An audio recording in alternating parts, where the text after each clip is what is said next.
and he pulls out a recorder. Tell me how the man pressed play on the recording. Who do you hear talking the most and the loudest?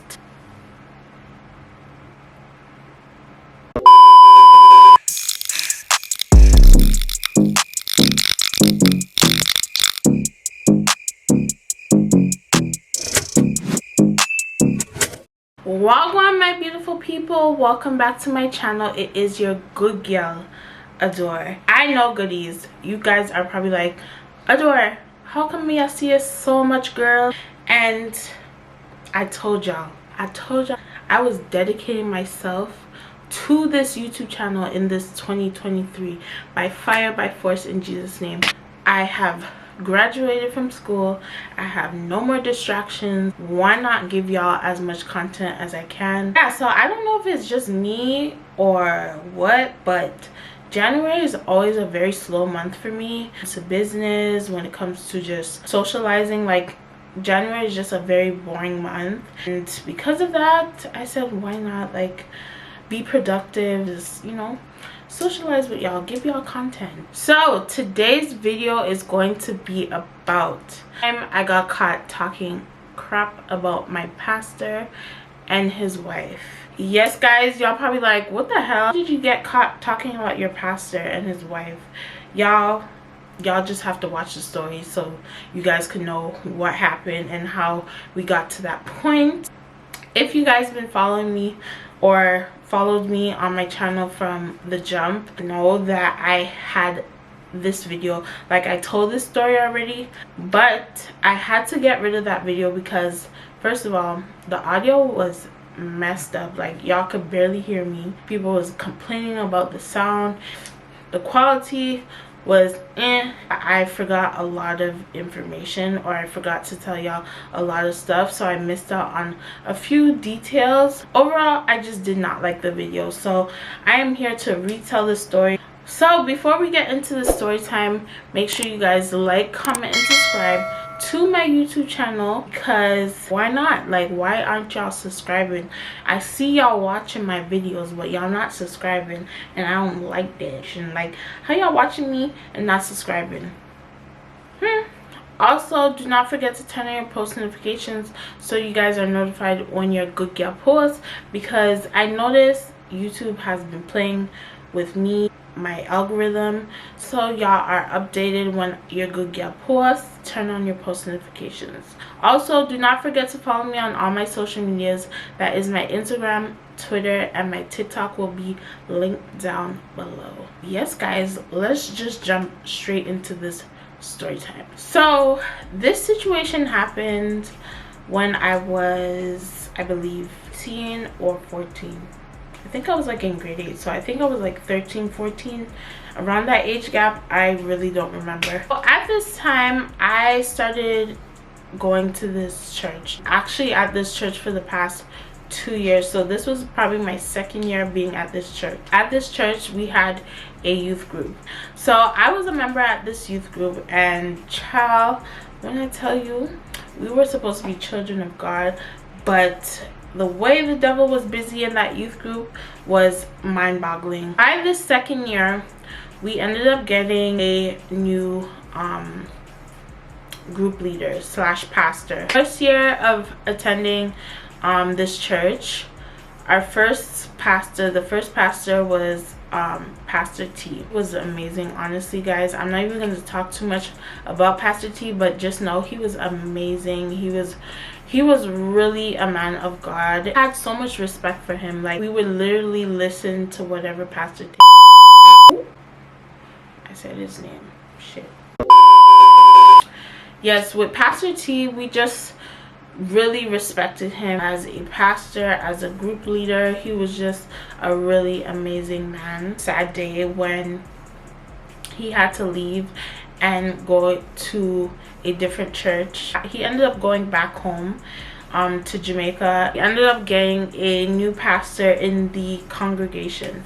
We're gonna call him Pastor M. Pastor M ended up becoming our new pastor. He ended up being the new pastor for the English side of the church. and he also became our new group leader.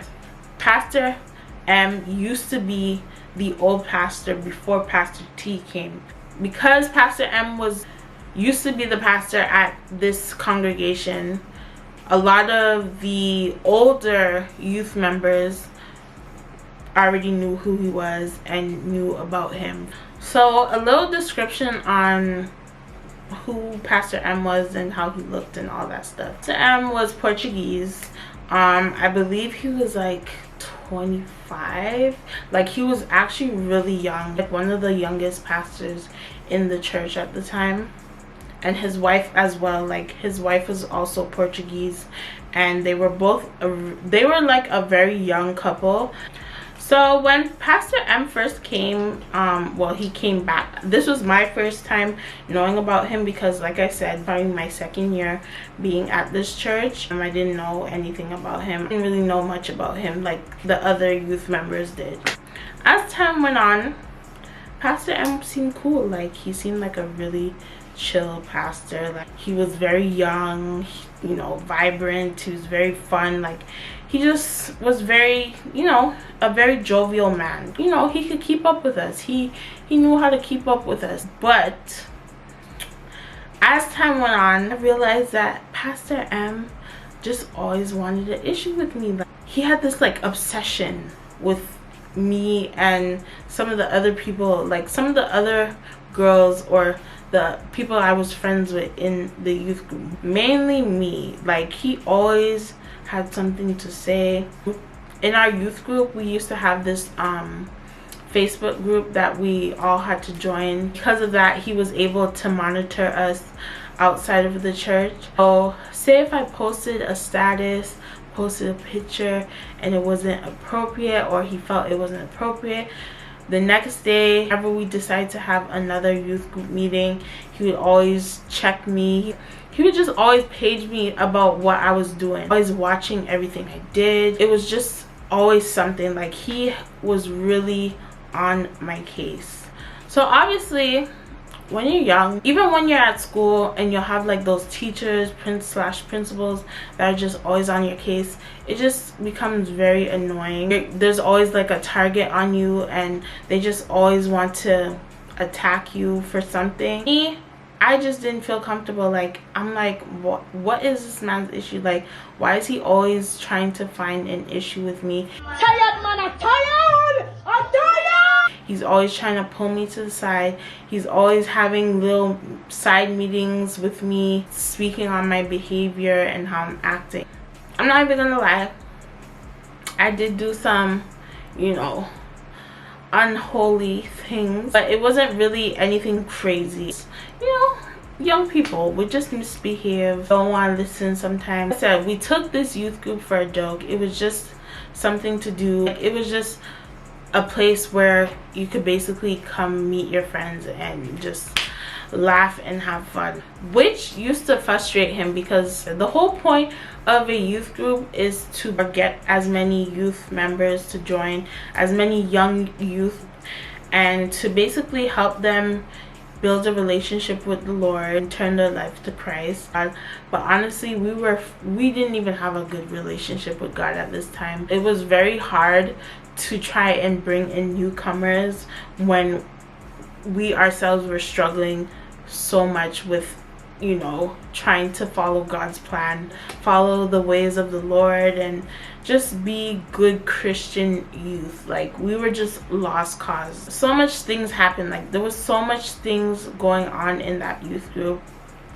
So one of the events that we used to always do was our yearly trip. So this trip consisted of us going to Canada's Wonderland, getting like some cottage, doing just a whole bunch of outdoorsy things for the weekend. Before we usually have this trip, we have to basically raise as much money by doing fundraisers, car washes, events, bake sales, like a whole bunch of stuff basically to make this money so we could go on our yearly trip. My ass was not supposed to go on this trip. I ended up getting in trouble. I forgot what happened. Honestly, I think it's because I got in a fight. I ended up getting in a fight with one of the girls in the youth group, and I don't even know how the fight started. I think the girl was talking shit about me, and she was an older girl. Our youth group was a mixture of youth from age 12 to probably like 21, 18, 21. I think this girl was like 18. I was like 13, 14. So I don't even know how she was beefing with me, but me and this girl had beef. I just did not like her. She did not like me. We just did not mesh well. We ended up getting in a fight outside of the church. So because of that, Pastor M suspended me from the youth group. Also he suspended the girl, but he gave me a longer suspension because I think Pastor M always had it out for me. Like, I don't know what it was. Like, he was just always on my ass. Like, it was always about something. Like, he was always getting on me for something. This time I was so irritated. Like, there was always stuff happening in the youth group that I just did not even care. Like, at this point it was like, whatever, who cares? Do I look like I got? Because I don't. If I don't go on this trip, oh well. He ended up talking to my mom, and like I said, Pastor M just had this obsession with me. So even though he was always on my ass, still liked me. So he basically had a discussion with my mom, and for some reason, within talking to my mother, he just said, you know what, I'm going to invite Asha on this trip. She's allowed to come on this trip. Day of the trip finally happens, right?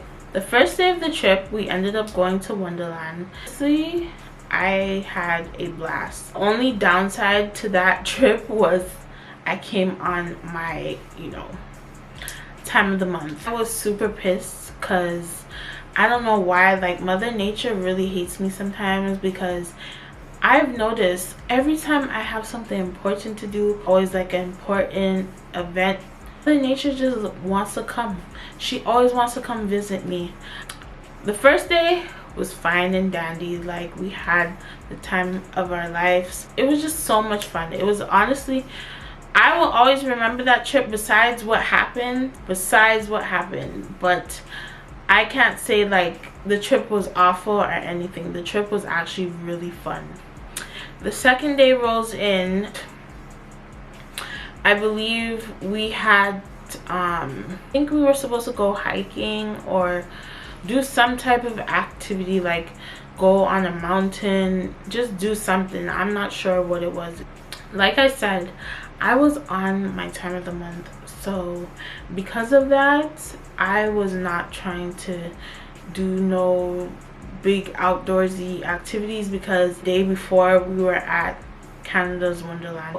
We were outside all day. I was going up and down on those roller coasters. Like, I was just not feeling it today. So I was like, yeah, y'all could go. So few of us, actually, it wasn't only me. I think another one of my friends that was in the group, she didn't want to go hiking either. Basically asked whoever wants to come with us could come. Whoever wants to stay, they could stay. So I think it was like 3 of us that decided that, we are not up for it, so we're gonna stay in the car and just chill. So here is where the problems start. We're in the car, right? Talking. We're talking about the whole trip. We're just talking about the overall, just how it is being in the youth group. We talking shit, like we talking mad shit in this car.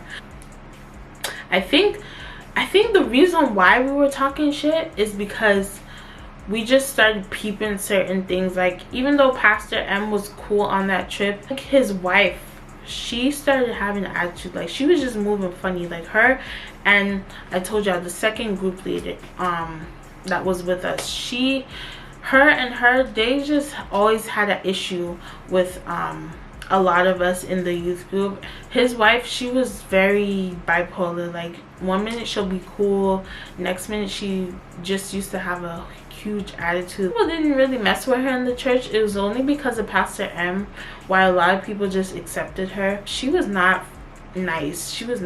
And I feel like she was low-key racist, because like I said, she was Portuguese. Majority of the English you know, youth were, you know, black kids. I feel like she just always had an issue. Like, she would always do little stuff, but she just never, she obviously she couldn't outright say what her issue is. Very she was her and the second group leader, they were both, because she was also Portuguese, so they had that thing, like they always had something. There was always something with them. So in the midst of talking shit about, you know, the pastor, our pastor and his wife and the other group leader, we see somebody come to the car. When we look, it's, I think it was like one of the guys, somebody else came, like 2 other people decided to come because they were like, oh, they weren't feeling the whole hiking thing or whatever, so they ended up coming back to the car. So obviously when they come to the car, they're like asking like, what's going on, what y'all talking about, because they see that we're having a discussion. Obviously when we saw them come to the car, we stopped talking. Like, we all went on mute because we weren't sure if it was Pastor M and his wife that was coming back to the car. So we kind of went on mute, but once we realized it was that person, like, we were like, okay, cool. They were talking, like, we had talk, like, we're running up our mouth. You would have thought our mouth was a faucet, because the way we're talking, like these people are not gonna come to this car. Like, we're just being hella fake right now. But like I said, we're young, and young people do dumb things. They're talking, mouth a run, like we just a run like we eat chicken patty. We then see Pastor M and the other group leader come to the car. He comes to the car, right, and he's like, you know, asking us what's going on, like what we doing. We're there acting like nothing's happened, like we weren't just talking and bashing him and his wife and the next woman. He's just looking at us, giving us a grin, like he knows something, but he ain't saying nothing. So they end up leaving and went back to whatever they were doing. Like, they went back on the hike or whatever. Just to fast forward, after probably like an hour or so, everybody ended up coming back to the car, and I think that was actually our last night. Overall, the trip was fun. Besides us being annoyed with, you know, certain things, the trip was really fun. Like, it was definitely a trip to remember. We get back, right, get back home, you know, thinking everything's normal, back to regular programming. Sunday flies in. We used to have our youth group meetings on Friday night, and after church on Sunday. Sunday flies in, you know, we have our regular service and everything's cool. So after service, it is time to have our youth group meeting like we usually do. Pastor M brings us into our little private room. There was like this little private room in the walls we used to have like separate meetings for. So we end up going into the room and having, you know, sitting on these chairs or whatever. Once I enter that room, the energy just felt off, and everybody could feel it. Like, honestly, everybody that was there, they felt the energy was off, like something wasn't right. Most of the time we never have meetings in that room. We usually just have it in the regular where we usually have church service. So we were already very curious. Pastor M eventually comes in and he's just looking so distraught. His whole demeanor was off. What the hell, like, what did we do? Because we know we just came off of a good trip, so it's like, what's the attitude, what's going on? He proceeds to talk, and he's basically saying that, you know, he's very disappointed in a lot of the group members right now. After that trip that we had, he never expected something like this would happen. He also mentioned that, honestly, after today, these members will be suspended from the youth group for a while. Once he said that, my child's like, what the hell? Like, what are you talking about suspended? Like, what is happening? Like, what is going on? Why are certain members being kicked out or being suspended from the group? And he pulls out a recorder. And we're like, Lord have mercy, what the hell is about to go down? Tell me how the man pressed play on the recording. And who do you hear talking the most and the loudest?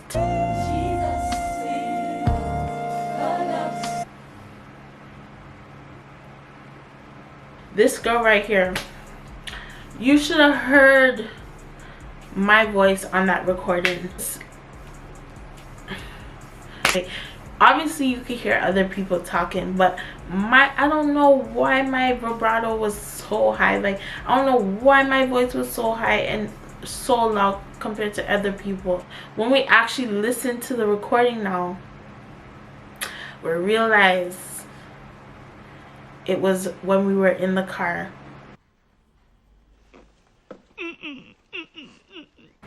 Talking shit about him, his wife, and the other group leader. When I tell you guys, the way my face dropped, the way all of us in that room, our face literally dropped, because it was a few of us was talking about our pastor. But of course, my mouth had to be the loudest. So you mean to tell me our pastor, that time I told y'all, he came in the car and he was like smirking and just asking us what's going on. He ended up dropping a recorder, or his cell phone. Somebody dropped something and they pressed play and started recording all of us to hear what we were talking about in that car.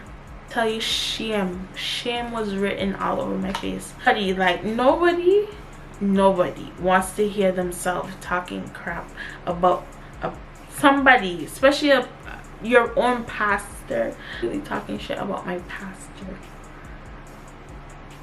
and he has a recording of it.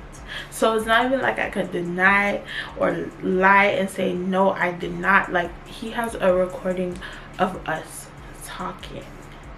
Child, right there and then I knew I was one of the members being kicked out or suspended for I don't even know how long. Now my mouth was the loudest. I knew I was first on that list, so I just had to take my shame and go about my business. So obviously my mom ended up having, you know, a discussion with my pastor and they talked things out. But honestly guys, I was so ashamed about that situation. At this point I was actually tired of the youth group because so much was happening. Also, like I said, I kept feeling like I was getting picked on.